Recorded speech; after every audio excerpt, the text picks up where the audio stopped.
বিএনপির মনোনয়ন না পেয়ে সাবেক সংসদ সদস্য ইঞ্জিনিয়ার গোলাম মোস্তফার কর্মী সমর্থকরা বিক্ষোভ কর্মসূচি পালনের প্রস্তুতকালে জয়পুরহাটের আক্কেলপুরে ধাওয়া পাল্টা ধাওয়ার ঘটনা ঘটে।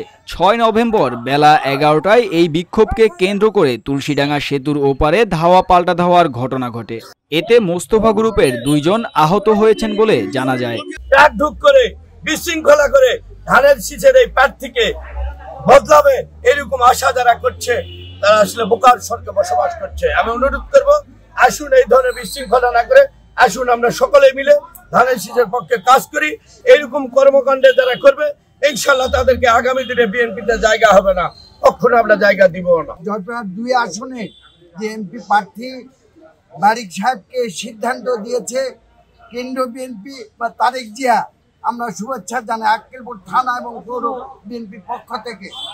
সর্বস্তরের জাতীয়তাবাদী দলের এবং সংগঠনের নেতা এবং নেতৃবর্গদেরকে নিয়ে স্থানীয় সূত্রে জানা যায় জয়পুরহাট ২ আসনে বিএনপির মনোনয়ন বঞ্চিত মোস্তফার সমর্থকেরা প্রথমে আক্কেলপুর উপজেলা গেটে জড়ো হয়ে বিক্ষোভ কর্মসূচি পালনের প্রস্তুতি নেন। এ সময় আক্কেলপুর উপজেলা ও পৌর বিএনপির নেতাকর্মীরা ইঞ্জিনিয়ার গোলাম মোস্তফার কর্মী সমর্থকদের প্রতিহত করতে অপরপক্ষ এগিয়ে এলে এক পর্যায়ে কথা কাটাকাটির সময় গোপীনাথপুর ইউনিয়ন বিএনপির সাবেক যুগ্ম আহ্বায়ক আপেল মাহমুদ বকুলকে মারধরের ঘটনা ঘটে। আমাদের সম্ভাব্য প্রার্থীটা বদল হতে পারে, সেই হিসাবে আমরা ইঞ্জিনিয়ার গোলাম মোস্তফার পক্ষে আমরা এখানে একটি শান্তিপূর্ণভাবে বিক্ষোভ করতে আসছিলাম।